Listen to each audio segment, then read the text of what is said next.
do Diese e economista, né, para tirarmos algumas dúvidas sobre a proposta do governador Rui Costa sobre a PEC 159. Sobre a idade de aposentadoria, o que é que mudou com essa nova PEC? Bom, a PEC 159, ao contrário das outras duas PECs que haviam sido enviadas, a 157 e a 158, ela reduz em 1 ano a idade mínima que tinha sido aprovada, né, na Emenda Constitucional 103, que é aquela que trouxe a reforma da Previdência no regime geral da Previdência, INSS, e o regime próprio da Previdência da União. Então, enquanto na Emenda Constitucional 103 as idades mínimas ficaram 62 anos para mulheres e 65 anos para os homens, aqui no estado da Bahia a idade mínima agora vai ser 61 anos para as mulheres e 64 anos para os homens, caso a PEC 159 seja aprovada. E com relação ao cálculo do valor do salário de benefício, qual foi a alteração? Nesse caso, a regra utilizada pelo governo do estado em todas as PECs que ele apresentou a respeito disso, ela é mais favorável do que a regra que foi aprovada na Emenda Constitucional 103 da Reforma da Previdência, que diz que o salário-benefício, ou seja, o primeiro salário que a pessoa recebe na aposentadoria, passa a ser calculado a partir da Emenda Constitucional 103, a partir de todas as contribuições que o servidor ou a servidora fizeram ao longo de toda a sua vida a partir de 1994. A regra do governo do estado, ela coloca essa média dos 90% maiores salários de contribuição. Embora seja uma melhora em relação à regra aprovada na reforma da Previdência Federal, ela é uma regra ainda pior do que o que nós temos hoje em dia, que é o cálculo da média dos 80% maiores salários, né, de contribuição. Então, basicamente, a regra do governo do estado significa dizer que 10% daqueles salários pequenos que se descartava antes vão ser colocados de volta, né? Então agora só descarta, ao invés dos 20% menores salários, agora só vão ser descartados 10%. No governo federal não se descarta mais nada, né? Então isso, ainda que a regra daqui seja um pouco mais favorável, é uma desvantagem em relação à regra atual, não é? E lembrando também que em cima desse cálculo tem também uma outra modificação, não é? Que é no sentido de que o servidor ele pode abrir mão de um período de contribuição onde a sua remuneração seja baixa. No entanto, para ele descartar esse período, ele tem que trabalhar um período que complete o tempo mínimo que ele precisa ter de contribuição. Então, não é simplesmente descartar aquele período que ele já tem. Se ele descartar e ficar faltando para completar o tempo mínimo de contribuição, ele teria que trabalhar mais. Aproveitando esse gancho, o percentual então para a aposentadoria, como é que ficou? Isso é uma outra mudança, né? E essa mudança, ela na realidade, ela está completamente igual ao que nós observamos na Emenda Constitucional 103. Pelo menos em relação ao percentual. Ficou acordado que o tempo mínimo de contribuição para os servidores do Estado, que não sejam professores ou policiais, civis e agentes penitenciários, é 25 anos de contribuição. Esses 25 anos de contribuição, junto com a idade mínima, que passou para 64 para os homens e 61 para as mulheres, significa que esses servidores podem receber 70% do resultado daquela média dos 90% maiores salários de contribuição, né?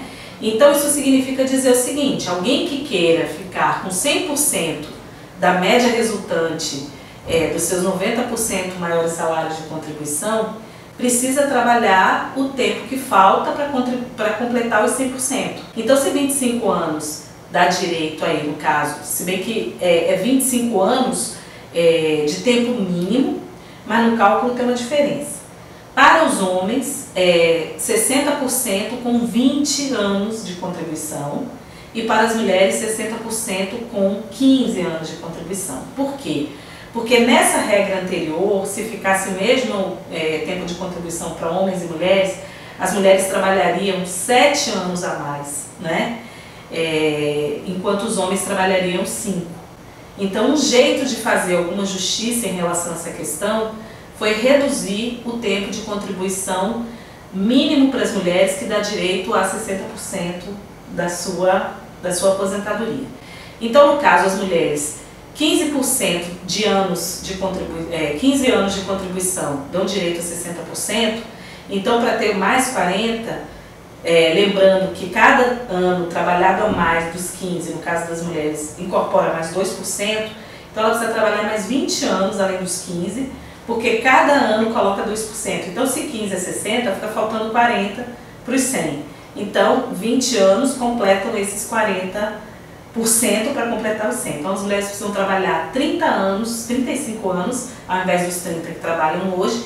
E para os homens, 20%, não 15%, dá direito a 60% da aposentadoria, do valor que seria da aposentadoria. Então, no caso deles, vão precisar trabalhar também mais 40 anos para completar os 100, então os 20 mais 20, que somam 40, os homens trabalhando 40 anos, e as mulheres 35 para ter a integralidade da média, né, do valor da sua aposentadoria. Mas isso tem uma regra de transição para isso? Tem umas regras de transição, e aí só realmente afirmando, se os servidores trabalharem só os 15 anos no caso das mulheres, ou só os 20 anos no caso dos homens, também não pode. Por quê? Porque a idade mínima que está colocada na PEC, o tempo mínimo de contribuição é 25 anos. Né? Então, de qualquer maneira, é preciso trabalhar 25 anos para ter direito a se aposentar. Né? E aí, voltando para a sua pergunta em relação à regra de transição, existem duas regras de transição.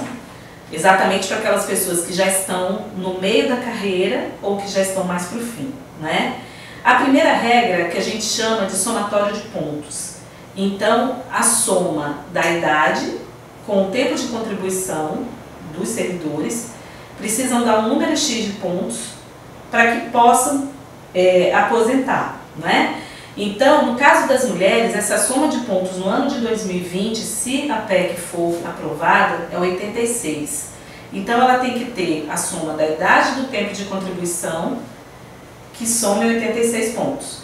E, ao mesmo tempo, a idade mínima tem que ser 54 anos e o tempo de contribuição mínimo para as mulheres 30. E aí, você vai dizer, mas se eu somar 30 com 54 não vai dar 86. Então, a rigor, a pessoa ou tem que ter 32 anos e 54, ou tem que ter 56 e 30, né? Então, assim, é uma transição, mas mesmo sendo uma regra de transição para tentar ter uma condição mais favorável do que a reforma, ela ainda é muito dura, né? No caso dos homens, nesse primeiro momento, o mesmo raciocínio tem que somar 96. Por quê? Porque os homens têm 5 anos a mais na idade e 5 anos a mais no tempo de contribuição. Então, os pontos deles têm que somar 96. No caso das mulheres, é uma soma que vai de 86 a 96, e a PEC 159 ela reduz 4 pontos, né, nessa mudança, e dos homens até 104, né, reduz 1 ponto. Então, significa o seguinte: a transição ela existe, não quer dizer que a pessoa vai ter que trabalhar até 61 ou 64, mas em alguns casos a pessoa vai ter que trabalhar até muito próximo disso. Então, necessariamente, todas as pessoas vão trabalhar um pouco mais, as que estão em transição, do que trabalhariam se as regras não tivessem mudado, né? E é importante dizer também o seguinte, nesse caso, os servidores e servidora que entraram até dezembro de 2003, eles só levam a integralidade. O que é integralidade? É a soma de toda a sua remuneração, que é permanente, né? Tirando aquelas coisas circunstanciais, tipo auxílio alimentação, auxílio transporte, as coisas que não incorporam, mas a pessoa leva praticamente todo o seu provento para a aposentadoria, isso é integralidade. E paridade todas as vezes que os servidores ativos tiverem reajuste, os servidores aposentados nessa condição e os pensionistas também têm. Então, isso é paridade. Isso só vale, e isso já desde 2003, com a emenda constitucional 41, para quem entrou exatamente até 31 de dezembro de 2003 no Estado. Por quê? Porque a emenda ela garantiu todo o direito adquirido de quem tinha entrado até o ano onde ela foi promulgada, né? Para quem entrou a partir de 2004, né, e até 2016, ali julho, quando foi criado o Prev Bahia, que é o Fundo de Pensão Complementar, né, de aposentadoria complementar do Estado, não tem mais integralidade e paridade, ou seja, a aposentadoria da pessoa vai ser calculada de acordo com aquele cálculo que eu falei, que a gente conversou no início, né? Os 90% a média dos 90% maiores salários, aí 20 anos para as mulheres, para os homens, dá direito a 60%, 15 anos para as mulheres, então vai ser calculado desse jeito. Qual é a diferença de quem entrou entre 2004 e 2016 para quem entrou a partir do Prev Bahia, que é o Fundo de Pensão Complementar criado em julho? Que para quem entrou antes, embora não tenha mais integralidade, mas a pessoa vai ter a sua média calculada em cima de toda a sua remuneração, né? Como era no caso da integralidade, né? Para quem entra depois, não pode, está sujeito ao teto. Então a pessoa vai ter essa média, esse cálculo, mas limitado ao teto do INSS, que hoje é R$ 6.101,06, né? Então, mesmo que a pessoa ganhe 10 mil, da Previdência do Estado, Funprev e Baprev, ela só leva, se fosse hoje, R$ 6.101,06. Por quê? Porque com a criação do fundo de pensão, o fundo complementar, né, a Previdência complementar, aquilo que ela quiser aportar a mais, além do teto, ela tem que contribuir no Prev Bahia. Houve também uma redução na pensão por morte, né? Isso, mas eu falei tanto dessa questão da regra da integralidade e da paridade que eu esqueci de dizer duas coisas importantes, sem querer te cortar. A primeira é que, nesse caso dos pontos, o servidor e a servidora, para levar a integralidade e a paridade, mesmo que eles já tenham um número de pontos, eles só levam se eles tiverem, no caso dos homens, 64 anos, no caso das mulheres, 61. Então, ainda que ele tenha um ponto antes dessa idade para levar a integralidade e a paridade, por conta disso foi criada a segunda regra, que é conhecida como a regra do pedágio. A regra do pedágio é o seguinte: servidores e servidoras com 57 anos mulheres, 60 anos homem, pode se aposentar levando a integralidade e a paridade para aqueles que entraram antes de dezembro de 2003, né? Antes de 2004 no caso, quando ele completar, ele precisa ter, ela 57 anos, ele 60, e precisa trabalhar para os servidores em geral 60% a mais do tempo que faltava na época da promulgação da PEC 159 para ele se aposentar. Então vamos pegar um exemplo aqui de uma mulher que tenha 50, e falta para se aposentar nas regras que são hoje, né? Então mulher 55 anos, homem 60. Então uma mulher que tenha 53 anos, né? Na época que seja promulgada. Então ela está faltando 2 anos, né? Para completar os 30. Então nesse caso, quando ela completar 57 anos, ela pode requerer a aposentadoria desde que ela tenha trabalhado 60% a mais desses 2 anos que faltavam, né, que é o pedágio que a gente diz. Então, quando ela trabalhar esses 60% a mais de tempo, né, além dos 2 anos que faltavam, e tiver 57 anos, ela pode aposentar levando integralidade e paridade se ela entrou no Estado até 31 de dezembro de 2003. A mesma coisa para os homens, só que com a idade de 60 anos. No caso dos professores e policiais civis e agentes penitenciários, esse pedágio não é de 60%, ele é de 50%. Então, se essa pessoa com 53 anos, faltando 2 anos para completar os 30 anos, né? Tendo 28 anos. Se ela fosse professora, além dos 2 anos que faltam, ela precisaria trabalhar 1 ano a mais, 50%, para poder, aos 57, ela requerer esse direito, né? E a mesma coisa no caso dos policiais civis e agentes penitenciários. E quanto à pensão por morte? Talvez esse seja o ponto mais problemático de todos na reforma. Por um motivo que é bem claro, assim. Não ficou assegurado nenhuma das 3 PECs, nem a 157, nem a 158, nem a 159, que aqui vai tramitar de fato, a garantia de um piso para a pensão por morte no valor de um salário mínimo. Só é garantido o piso de salário mínimo para pensão por morte nos casos em que a família só tenha essa renda formal ou que exista alguém com uma invalidez, que agora passa a ser chamado de incapacidade permanente.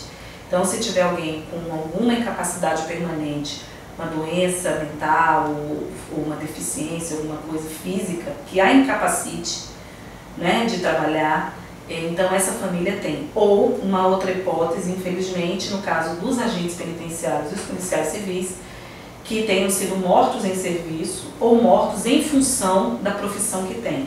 Então, para dar um exemplo, vira e mexe, infelizmente, a gente ouve casos de policiais que pegam um transporte, ônibus, tem um assalto, os bandidos identificam que aquela pessoa é policial, mesmo não tendo reagido, e matam pelo fato de que ele é um policial.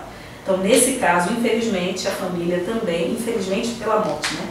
Nesse caso de morte, a família tem direito a receber todo o vencimento, né, o provento desse policial, desse agente penitenciário, 100% dele, e nas regras vigentes atualmente.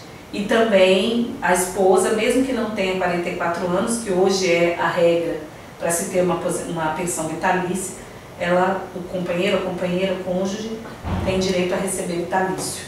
Mas quanto ao percentual? Mas o percentual é uma outra questão.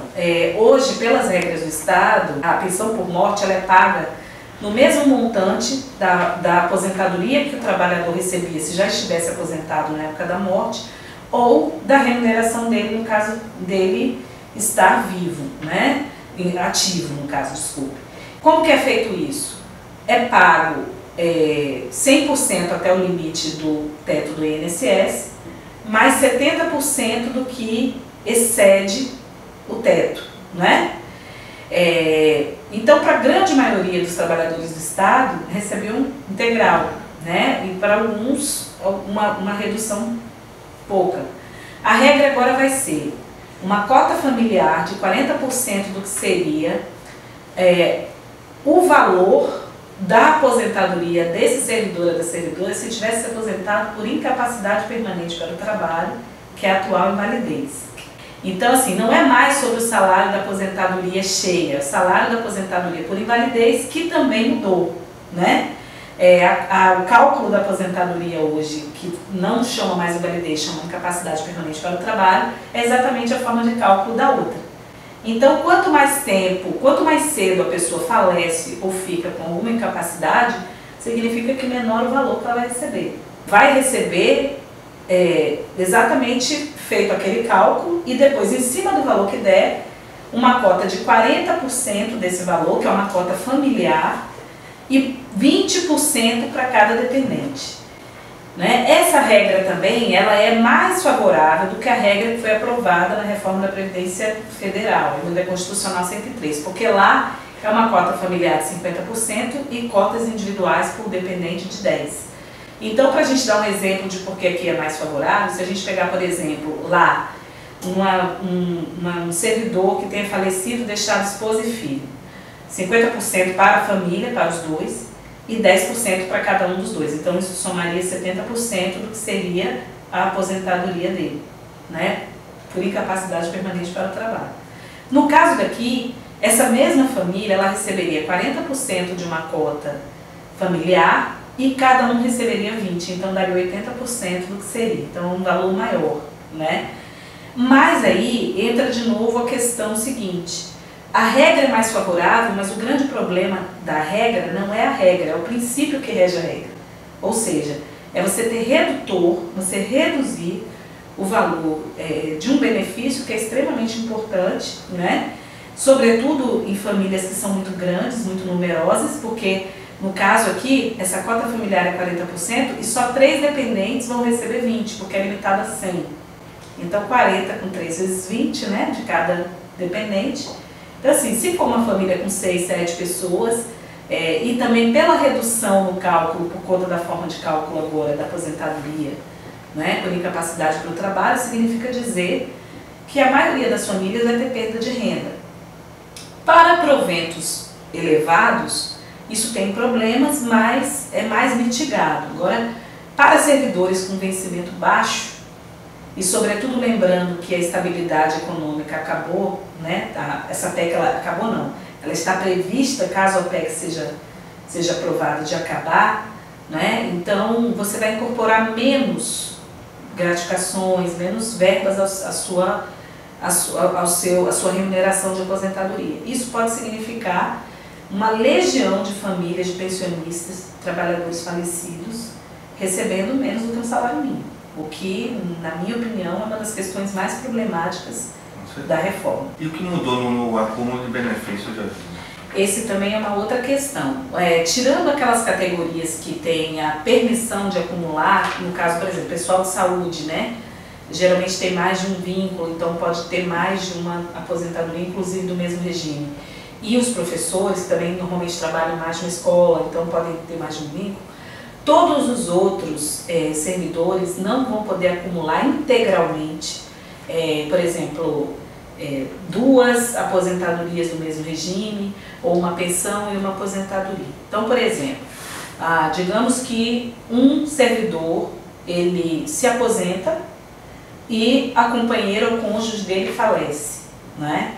Ele não pode acumular as duas coisas. O que vai acontecer? Ele vai ficar com a maior, seja a aposentadoria ou a pensão, e vai ficar com um percentual daquela de menor valor, né? Esse percentual ele varia entre 80% se o valor se o menor valor do benefício for até um salário mínimo, e vai até 10% caso esse benefício de menor valor que ele receba seja acima de 4 salários mínimos, né? De 4 para cima. Ou seja, quanto maior for o valor do benefício que ele vai acumular, menor o percentual que ele vai incorporar, que ele vai poder acumular com aquele que for de maior valor, né? O que também significa, né, uma perda de renda grande. É bom frisar que isso não vale para quem já recebe, né? Isso vai valer após a reforma para quem for acumular depois, mas é também uma perda de renda, sobretudo quando você pensa que para ter dois benefícios, duas pessoas contribuíram. Então não é tipo que alguém ganhou, não, os dois contribuíram para ter esse direito, né? Então é complicado. Outro ponto que também vai atingir muito é a contribuição dos inativos, né? Sim, essa é uma outra questão. A emenda constitucional 103, ela diz o seguinte, entes, né, estados, municípios, a própria União, em caso de déficit atuarial, que é o caso do estado da Bahia, que tem um déficit de mais de 4 bilhões, esses entes estão autorizados a cobrar contribuição previdenciária de aposentados e pensionistas no que exceder o salário mínimo. A regra anterior era o que excedia ao teto do salário mínimo, né? A regra que vale, inclusive, hoje ainda aqui no estado da Bahia. A proposta da PEC 159 é que trabalhadores aposentados e pensionistas que percebam até 3 salários mínimos tenham esse rendimento isento, e aqueles que receberem mais, o que exceder a 3 salários mínimos, será tributado em 14%. Lembrando que tem uma mudança também aí em relação às alíquotas. Hoje existe uma alíquota única de 14% de contribuição, mas a PEC 159 eleva essa alíquota para trabalhadores e trabalhadoras que tenham aposentadoria que ultrapasse R$15 mil, né? Isso foi uma mudança em relação, por exemplo, à PEC 158, né? Que era R$10 mil o corte para começar a recolher 15% de contribuição previdenciária. Então, elevou-se um pouco, né, o limite, e trabalhadores, então, que se aposentem e tenham aposentadoria de 15 mil para cima, a alíquota de contribuição passa de 14 para 15. E hoje, o que vale é, todo mundo que recebe até o teto do salário mínimo, que é R$6.101,06 no valor de hoje, tem a sua aposentadoria e pensão isentas de contribuição. Isso agora cai praticamente a metade, porque o salário mínimo passou para R$1.045, né? Então, ali até R$3.135 está isento. A partir daí já paga 14%, né? Ou 15%, dependendo do valor do provento da pessoa, da aposentadoria e da pensão. Só lembrando que, em alguma medida, o governo do estado ele precisou se adequar ao que foi aprovado na emenda constitucional 103, que é a reforma da Previdência, né, aquela federal, e essa emenda ela foi promulgada no dia 12 de novembro. Então o Estado tinha um prazo para se adequar a algumas questões. A questão principal que ele deveria se adequar, na realidade, ele já estava no mesmo patamar de alíquota que foi colocada pelo governo federal, 14%, desde dezembro de 2018.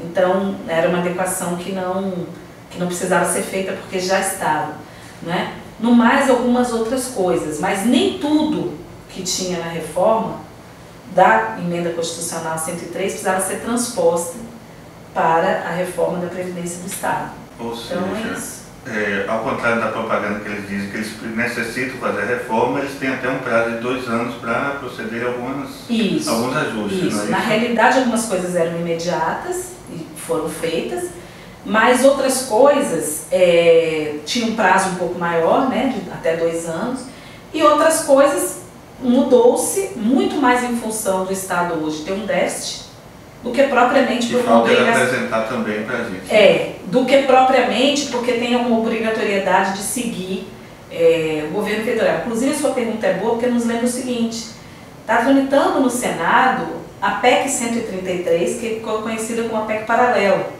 E essa PEC paralela no Senado é exatamente uma PEC para estender a reforma da Previdência, que hoje ela aconteceu para o regime geral de previdência social, que é o INSS, e o regime próprio da União, estender para DF, estados e municípios, né? Então, assim, na realidade, desde o início, a ideia do governo federal é que fosse uma reforma ampla, né? Mas aí nas tramitações, tanto na Câmara quanto no Congresso, no Senado, foram retirados estados e municípios. Então, para não criar um impasse e demorar mais a tramitação da reforma lá, quando ainda era PEC 6, eles preferiram aprovar do jeito que foi discutido, para não gastar muito tempo, e fazer uma PEC paralela só estendendo a estados, municípios e Distrito Federal as regras que não se aplicavam na 103. Então, na realidade, o grande problema do Estado é o fato de que existe um déficit, mas como você mesmo disse, né, é um déficit que ele, para ser de fato atacado, a gente precisa saber todas as variáveis que envolvem, né? E uma coisa que a gente sempre tem dito é o seguinte: um dos fatores de aprofundamento desse déficit tem sido, ao longo dos últimos anos, a forma de contratação do Estado. Hoje a gente observa muito menos concursos públicos, né, que trariam servidores para esse regime próprio do Estado, e muito mais a questão do REDA, da terceirização, né, que substitui o servidor do Estado por um servidor que normalmente num regime temporário e que contribui para um regime geral, que é o INSS. Então, ele trabalha no Estado, ele faz todo o trabalho, né, do servidor público, mas ele tem um outro fundo, ele tem um outro regime para o qual ele contribui.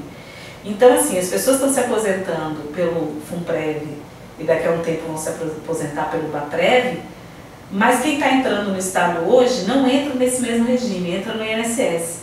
Então, você tem que pagar para todo mundo que já está aposentado, os pensionistas, não é? Só que cada dia está entrando menos gente para poder ter um equilíbrio. Então não adianta simplesmente reproduzir a reforma que foi feita no governo federal aqui, porque talvez isso não seja suficiente para equilibrar, né, as receitas e as despesas da Previdência, se, por exemplo, essas formas de contratação não forem revistas. Gente, é isso aí. Georgina, mais uma vez, muito obrigado pelas excelentes explicações. E qualquer dúvida, mande um e-mail para a gente, que a gente tira com o Georgina, tá bom? Obrigado, gente.